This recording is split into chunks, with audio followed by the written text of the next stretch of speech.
Hi, this is Rajesh Sharma. భూమి మీద కానీ ప్లాట్ల మీద కానీ ఇన్వెస్ట్ చేద్దామని అనుకుంటూ దాన్ని ఎప్పటికప్పుడు వాయిదా వేస్తున్నారా? అలాంటి వారి కోసమే ఈ వీడియో. ఎందుకంటే మన ప్రమేయం లేకుండా ధరలు పెరుగుదల ఉండేది ఒక్క భూమి విషయంలోనే.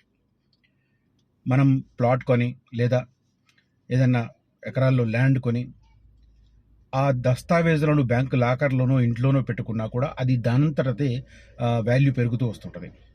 కాకపోతే ఇది అన్ని ఏరియాస్కు అప్లికేబుల్ కాదు. మనం ఇన్వెస్ట్ చేసేప్పుడు అది స్ట్రాటజికల్ లొకేషనా, ఆ పక్కన ప్రాజెక్టులు ఏమొస్తున్నాయి, ఏ స్థాయిలో ఎంప్లాయ్మెంట్ వస్తుంది, ఇది చూసుకుంటే ఖచ్చితంగా ఆ ఇన్వెస్ట్మెంట్ వృధా పోదు. కొంతమంది కేవలం రోడ్లు కనెక్టివిటీ మాత్రమే చూసుకొని ఇన్వెస్ట్ చేస్తుంటారు. రోడ్ల కనెక్టివిటీ ఉండాలి, కానీ అది కేవలం ఒక 20% అప్రిషియేషన్కి మాత్రమే ఉపయోగపడుతుంది. కానీ మిగిలిన 80% ఏంటంటే ఆ సరౌండింగ్ ఏరియాలో భారీ ప్రాజెక్టులు రావడం, అందులో భారీ ఎత్తున ఉద్యోగాలు రావడం. భారీ ఎత్తున ఉద్యోగాలు వస్తే ఆ సరౌండింగ్లో రకరకాల డిపెండింగ్ యాక్టివిటీస్ పెరిగి ఇంకొంతమందికి ఉపాధి దొరుకుతుంది. సో ట్రాన్స్పోర్టేషన్ పెరుగుతుంది, ఎవ్రీథింగ్ మనకు కనిపిస్తుంది. ఆ ట్రాన్స్ఫార్మేషన్ను మనం 1998 నుంచి ఇప్పటి వరకు కూడా వెస్ట్ హైదరాబాద్లో విట్నెస్ చేస్తున్నాం, కళ్ళారా చూస్తున్నాం. మాధాపూర్ సైబర్ టవర్స్ కడుతున్నప్పుడు దానికి ఫౌండేషన్ స్టోన్ వేసినప్పుడు కంకర రోడ్డు మాత్రమే ఉంది అక్కడ. దస్పల్లా హోటల్ ఇప్పుడు ఉంది కదా, అక్కడి వరకే బీటీ రోడ్డు ఉండింది, ఎందుకంటే అది బార్డర్ ఆఫ్ జూబ్లీ హిల్స్. ఆ తర్వాత మాధాపూర్ గ్రామ పంచాయతీ స్టార్ట్ అయ్యేది. కంకర రోడ్డు మాత్రమే ఉన్న చోట అక్కడి నుంచి ఒక 2-2.5 కిలోమీటర్లు వెళ్ళిన తర్వాత మనకు సైబర్ టవర్స్కు ఆ రోజు చంద్రబాబు గారి ప్రభుత్వం బీజం వేసింది. దాన్ని కన్స్ట్రక్షన్ పూర్తయ్యే నాటికి అక్కడికి సింగిల్ లైన్ బీటీ రోడ్ వచ్చింది. ఇవాళ నాతో పాటు ఈ గ్రీన్ ఫార్మాసిటీ కోసం కేసీఆర్ ప్రభుత్వం సేకరించిన భూములు, దాన్ని నెక్స్ట్ లెవెల్కు తీసుకెళ్తూ రేవంత్ రెడ్డి గారు ఫ్యూచర్ సిటీ పేరిట దాన్ని 30,000 ఎకరాలకు పెంచడం, ఆ తర్వాత 56 గ్రామాలతో దానికి ఒక ఫ్యూచర్ సిటీ డెవలప్మెంట్ అథారిటీ ఏర్పాటు చేయడం, ఇవన్నీ నెక్స్ట్ లెవెల్. కొంతమందికి ఒక అభిప్రాయం ఉంటుంది, ప్రభుత్వం మారితే ఇవన్నీ రద్దవుతాయా అని అడుగుతుంటారు. అలాంటి వారికి పొలిటికల్ సైన్స్ నాలెడ్జ్ ఏమాత్రం లేదనే చెప్పాలి, పబ్లిక్ అడ్మినిస్ట్రేషన్ గురించి ఏమాత్రమే తెలియదని చెప్పాలి. ఎందుకంటే ఏ సంస్థ ఇన్వెస్ట్ చేసినా కూడా అది ప్రభుత్వంలో ఉన్న ఉన్నతాధికారులతో, సంబంధిత ప్రిన్సిపల్ సెక్రటరీలో లేకపోతే ఏకంగా ప్రభుత్వ ప్రధాన కార్యదర్శి చీఫ్ సెక్రటరీతోనో సంతకాలు చేస్తారు. సో ప్రభుత్వం నిరంతరమైన ప్రక్రియ, దాన్ని ఆనర్ చేయాల్సిన అగత్యం వచ్చే ప్రభుత్వాలకు కూడా ఉంటుంది. దానికి ప్రత్యక్ష ఉదాహరణనే మనకు ఇది.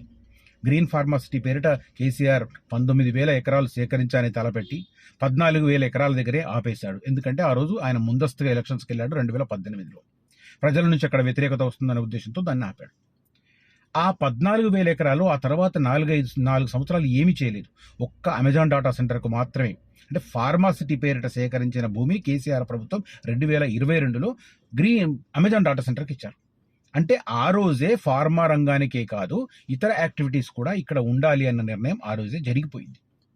ఆ తర్వాత ఈయన వచ్చి రావడంతోనే ఫార్మా ఒకటే కాదు, దాన్ని ఫ్యూచర్ సిటీ మీద డెవలప్ చేస్తామని చెప్పి మల్టీ సెక్టర్స్కి ఇస్తామని చెప్పి నిర్ణయం తీసుకున్నారు.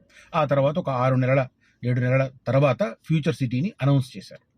ఫ్యూచర్ సిటీని అనౌన్స్ చేయడంతో పాటు అక్కడ దానికి సంబంధించి ఒక ప్రత్యేకమైన డెవలప్మెంట్ అథారిటీ లైక్ హెచ్ఎండిఏ లాంటిది ఒక FCDA future city development authority ఏర్పాటు చేశారు 2025 మార్చి 12న. ఆ తర్వాత దానికోసం ఒక కేసీఆర్ టైంలో గ్రీన్ ఫార్మాసిటీకి ఒక్క పోలీస్ స్టేషన్ పెడితే రేవంత్ రెడ్డి గారు ఏకంగా దాన్ని ఫ్యూచర్ సిటీ పోలీస్ కమిషనరేట్గా మార్చారు. అంతకుముందు మన దగ్గర Rachakonda police commissionerate, Hyderabad police commissionerate, Cyberabad police commissionerate ఉండేది.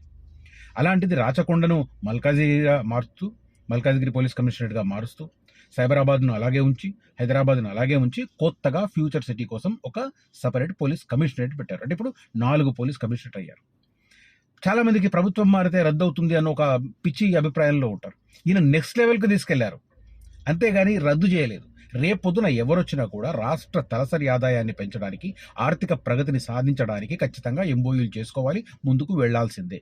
దానికి ల్యాండ్ అవైలబిలిటీ కావచ్చు, ఇప్పుడు రేపు వస్తున్న ఎగ్జిస్టింగ్ ఉన్న శంషాబాద్ ఎయిర్పోర్ట్ కావచ్చు, రేపు రాబోతున్న హైస్పీడ్ రైల్వే టెర్మినల్ కావచ్చు, 3 రూట్లు కావచ్చు, ఆ తర్వాత బస్ టెర్మినల్స్ కావచ్చు, తర్వాత metro rail second phase expansion కావచ్చు, అన్నీ అటువైపు ఉన్నాయి. కాబట్టి వచ్చే 10-15 సంవత్సరాలు మనకు నాగార్జున సాగర్ రోడ్డు, రతన్ టాటా రోడ్డు, కొద్దిగా శ్రీశైలం రోడ్డు వైపు మనకు ఇంప్రూవ్మెంట్ కనిపిస్తుంది. ఇదంతా ఎందుకు చెబుతున్నాను అంటే, మనం ఇవన్నీ తెలిసినా కూడా నిర్ణయం తీసుకోవడంలో డిలే చేస్తుంటే దాని ప్రభావం ఎలా ఉండబోతుంది అనేది చెప్తాను నేను. ఇప్పుడు గత సంవత్సరం అంటే ఫ్యూచర్ సిటీ కేవలం పేపర్లలో మాత్రమే, కథనాలలో మాత్రమే, వార్తల్లో మాత్రమే ఉన్నప్పుడు దాన్ని నమ్మి ఇన్వెస్ట్ చేసిన వాళ్ళు ఇవాళ ఒక 20-25% బెనిఫిట్ పొందారు. ఒక్కొక్క వెంచర్లో ఆ రోజు మేము 10, 15, 12 వేలు అమ్మితే ఇవాళ అవే వెంచర్లలో 14, అంటే అదే ఏరియాలో, అవే వెంచర్లు కదా, ఆ వెంచర్లు పూర్తి అయిపోయాయి, 14 నుంచి 17,000, 18,000 వరకు పలుకుతున్నాయి. అంటే అది ఇంప్రూవ్మెంటే కదా. సో ఈ రకంగా వేచి చూసే ధోరణిలో ఉన్నవాళ్ళు దయచేసి వీలైనంత త్వరగా నిర్ణయం తీసుకోవాలి. ఇక్కడ నేను ఒక మాట చెప్తానండి, ఏ విషయంలోనూ 100% మనం కన్విన్స్ అయ్యేదాకా వెయిట్ చేస్తే అది ఎప్పటికీ చేయలేము. ఈవెన్ పెళ్లి సంబంధాలు చూసినా కూడా ఒక 80-90% ఓకే అన్న తర్వాత అందరూ కలిసి ఒక ఇన్ఫ్లుయెన్స్ చేసి ఒక నిర్ణయం తీసుకుంటారు. అఫ్కోర్స్ కొన్నిసార్లు బుమెరాంగ్ అవుతుంది పెళ్లిళ్ళ విషయంలో, చాలా చూస్తుంటాం మనం. ఇవి కూడా అంతే. ఇది గవర్నమెంట్ యాక్టివిటీ ఏం జరగబోతోంది, ప్రాజెక్టులు ఏమొస్తున్నాయి, వాటికి సంబంధించి కాంక్రీట్ ఒప్పందాలు జరిగాయా, ఎప్పటి వరకు ఆ ఒప్పందాలకు టైం బౌండ్ ఉందా, కాలపరిమితి ఉందా, ఎప్పట్లోగా గ్రౌండ్ అవుతాయి, ఇవి తెలుసుకొని కన్విన్స్ అయితే ఒక 78% కన్విన్స్ అయితే మీరు ఒక 20% డేర్ డెసిషన్ తీసుకోవాల్సిందే. అలా చేయకుండా డిలే చేయడం వల్ల ఇప్పుడు ఏం ప్రభావం ముంచుకొస్తుందో చెప్తాను నేను. రాష్ట్ర ప్రభుత్వం అంటే రేవంత్ రెడ్డి గారు ముఖ్యమంత్రిగా బాధ్యతలు చేపట్టినప్పటి నుంచి రాష్ట్రంలో భూముల ధరలను పెంచడానికి ఆయన ప్రతిసారి ఒక క్యాబినెట్ సబ్ కమిటీని వేయడం, వాళ్ళు ఒక నివేదిక తయారు చేయడం, ప్రభుత్వం ఫైనల్ డిసిజన్ను పెండింగ్ పెట్టడం చూస్తున్నాం. కొన్నిసార్లు కొన్ని పత్రికలు అయితే ముహూర్తాలు కూడా నిర్ణయించాయి, పలానా తేదీ నుంచి రాష్ట్రంలో భూముల ధరలు పెరగబోతున్నాయి అని. కానీ అది జరగలేదు. బట్ ఇప్పుడు లేటెస్ట్గా జరిగిన పరిణామం ఏంటంటే, సబ్ కమిటీ గతంలో ఇచ్చిన నివేదిక ఏదైతే ఉందో దాన్ని రివైజ్ చేసి ఇమ్మీడియట్గా నెక్స్ట్ క్యాబినెట్లో పెట్టమన్నారు. అంటే వచ్చే క్యాబినెట్, తెలంగాణ రాష్ట్ర క్యాబినెట్లో రాష్ట్రంలో 20%, మినిమం 20% భూముల ధరలు పెరగబోతున్నాయి. కొంతమంది అనుకోవచ్చు, భూముల ధరలు పెరిగితే ప్రభుత్వ వాల్యూ పెరుగుతుంది కదా, మరి ఇప్పుడున్న వెంచర్లలో ఎందుకు పెరుగుతాయి? అసలు ఫస్ట్ జరిగేదే అది. భూముల యజమానుడు అది చూపించి గవర్నమెంట్ భూముల ధరలు పెంచింది అని చెప్పి వాళ్ళు ఎకరానికి 20 లక్షలు 30 లక్షలు పెంచుతారు. దాని ప్రభావం డెవలపర్ల మీద పడుతుంది, అంటే లేఅవుట్ డెవలప్ చేసే వాళ్ళ మీద పడుతుంది. లేఅవుట్ డెవలప్ చేసే వాళ్ళ మీద పడ్డప్పుడు వాళ్ళు మార్కెటింగ్కి ఇచ్చినప్పుడు వాళ్ళు ప్రైస్ పెంచిస్తారు, మార్కెటింగ్ చేసే టీమ్స్ కూడా కొంత ప్రైస్ పెంచుతాయి. ఇవన్నీ ఇంటర్లింక్డ్. కొద్దిగా లోతుకు వెళ్ళే వాళ్ళకి అర్థమవుతుంది. అసలు నిజానికి భూముల ధరలు ప్రభుత్వం పెంచాలి అని 3 ఏళ్లుగా ఆలోచిస్తున్నది. ఎందుకంటే కేసీఆర్ హయాంలో 3 సార్లు భూముల ధరలు పెంచారు. అందువల్లే మనకు భూముల ధరలు విపరీతంగా హైప్ కనిపిస్తుంది. 2014 నుంచి 2026 మధ్య కాలాన్ని మనం పరిశీలిస్తే, మరి ముఖ్యంగా 2016 నుంచి 2026 మధ్య, అంటే తెలంగాణ వచ్చిన తర్వాత ఒక 2 ఏళ్ల పాటు కొద్దిగా ఒక సందిగ్ధ పరిస్థితి ఉండింది, స్టాగ్నేషన్ సిచ్యువేషన్ ఉండింది. కాబట్టి ఆ తర్వాత 2016 నుంచి ఎప్పుడైతే స్టార్ట్ అయ్యిందో 2026 వరకు అది కంటిన్యూ అవుతుంది. అప్పుడప్పుడు ఎలక్షన్స్ టైంలో కొద్దిగా స్లంప్ ఉంటుంది, కానీ రియల్ ఎస్టేట్ ఎప్పుడు డౌన్ ఉండదు. ఇప్పుడు ప్రభుత్వం నెక్స్ట్ క్యాబినెట్లో ఈ డెసిజన్ తీసుకోబోతుంది. దీనికి సంబంధించి స్పష్టంగా వార్తలు ఆల్మోస్ట్ ఆల్ న్యూస్ పేపర్ల ప్రధాన దాంట్లో వస్తుంది. త్వరలో భూముల మార్కెట్ విలువ భారీగా పెరగనుంది, 20% పెంచాలని రాష్ట్ర స్టాంపులు రిజిస్ట్రేషన్ల శాఖ తాజాగా ప్రభుత్వానికి సిఫారసు చేసింది. దీనిపై కేబినెట్లో సర్కార్ నిర్ణయం తీసుకోబోతోంది. ఆదాయ మార్గాలను పెంచేందుకు ఈ దిశగా అడుగులు వేయనట్టు తెలుస్తోంది. ఇక హెచ్ఎండిఏ ఆధ్వర్యంలో భూముల విక్రయాన్ని కూడా అది వేరే విషయం అనుకోండి. హెచ్ఎండిఏకి సంబంధించిన ప్లాట్లు వేలం, ఎఫ్సిడిఏ ఏరియాలో, రెసిడెన్షియల్ ఏరియాలో కొంత ప్లాట్లను విక్రయించే కార్యక్రమం, ఇవన్నీ జరుగుతున్నాయి.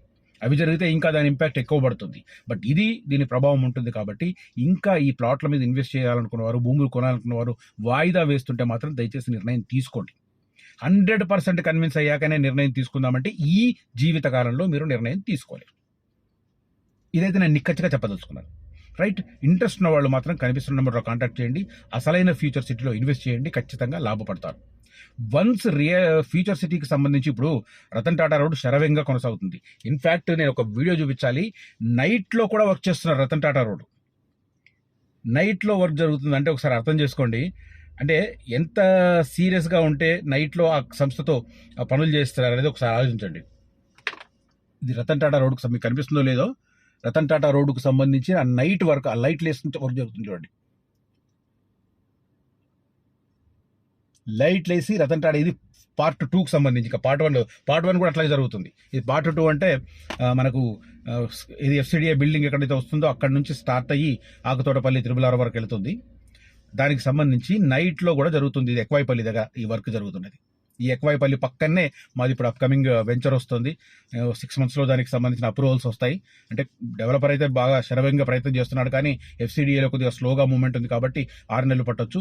ఎవరైనా ఇన్వెస్టర్ ఉంటే మాత్రం ఈ టైంలో దాంట్లో ఇన్వెస్ట్ చేస్తే ఖచ్చితంగా లాభపడతారు. ఎందుకంటే ఆ లాంచింగ్ ప్రైస్కి ఇప్పటికీ ఖచ్చితంగా ఒక 25 to 30% ప్రైస్ తేడా ఉండే అవకాశం కనిపిస్తుంది. ఇంట్రెస్ట్ ఉన్న వాళ్ళు కాంటాక్ట్ చేయండి. దాంట్లో ఒక మంచి ప్లేస్ ఆక్యుపై చేయడానికి, లాట్ కొనుగోలు చేయడానికి ప్రయత్నం చేయండి. అదే రకంగా అసలైన ఫ్యూచర్ సిటీ తెలుసుకోవడానికి నన్ను కాంటాక్ట్ చేయండి. నాగోల్లో మా ఆఫీస్ ఉంది, నన్ను కలవండి, నేను ఎక్స్ప్లెయిన్ చేస్తాను. ఇంట్రెస్ట్ ఉన్న వాళ్ళు, నేను చూపించిన ఆధారాలతో క్లారిటీ వచ్చిన వాళ్ళు ఖచ్చితంగా తక్షణం నిర్ణయం తీసుకొని ఇన్వెస్ట్ చేయండి. ఎందుకంటే వన్స్ అక్కడ కన్స్ట్రక్షన్ యాక్టివిటీ ఇంకా పుంజుకుంటే, ఇప్పుడు రోడ్ల వరకే జరుగుతుంది. రతన్ టాటా రోడ్డు కావచ్చు, తకలపల్లి నుంచి రతన్ టాటా రోడ్డుకు వేస్తున్న రోడ్డు కావచ్చు, తర్వాత యాచారం మండల కేంద్రం నుంచి మేడిపల్లికి వేస్తున్న రోడ్డు కావచ్చు, ఇవన్నీ వర్క్ జరుగుతున్నాయి. నిన్న వెరీ ఇంట్రెస్టింగ్ టాపిక్ చెప్పాలి. ఒక కస్టమర్తో ఈ యాచారం నుంచి మేడిపల్లి మధ్యలో మా వెంచర్ ఉంటుంది. ఆ వెంచర్లోకి లోపలికి వెళ్ళేప్పుడు అక్కడ జస్ట్ ఆ కల్వర్ట్ కన్స్ట్రక్షన్ ఒకటి జరుగుతుంది. అది దానికి బెడ్ అంతా అయిపోయింది, ఆ రోడ్డు కూడా అయిపోయింది. దాని మీద నుంచి రాకపోకలు ఇవాళ రేపట్లో స్టార్ట్ అయిపోతాయి. దానికి ముందు ఇంకొక కల్వర్టు మేము వెళ్ళేప్పుడు వాళ్ళు జస్ట్ మార్కింగ్ చేస్తున్నారు. ఇప్పుడేం చేయాలి, 2-3 రోజుల తర్వాత వర్క్ స్టార్ట్ అవుతాం అనుకొని లోపలికి వెళ్ళాం. లోపల ఒక గంటన్నర స్పెండ్ చేసి మళ్ళీ మేము వస్తుంటే ఆ రోడ్డు మూసేశారు. ఆల్రెడీ తవ్వేశారు, అది ఆ కల్వర్ట్ తవ్వేశారు. 2 కల్వర్ట్స్, ఒకటి కాదు 2 కల్వర్ట్స్ పక్క పక్కన నిర్మాణం. అంత స్పీడ్గా జరుగుతుంది. అటు రతన్ టాటా రోడ్డు, ఇటు తక్కలపల్లి నుంచి రతన్ టాటా రోడ్డుకు మేడిపల్లి మీదుగా వెళ్ళే రోడ్డు, తర్వాత యాచారం మండల కేంద్రం నుంచి మేడిపల్లికి వెళ్ళారు. ఇంత ఫాస్ట్గా రోడ్డు వరకు జరుగుతున్నప్పుడే మనకు ప్రైస్ హైక్ కనిపిస్తుంది. ఇక అక్కడ భూములు తీసుకున్న సంస్థలు తమ కన్స్ట్రక్షన్ కనుక స్టార్ట్ చేస్తే, ఆ కన్స్ట్రక్షన్ మనకు కనిపిస్తే ప్రైస్ మళ్ళీ ఒక 20-25% షూటప్ అవుతాయి.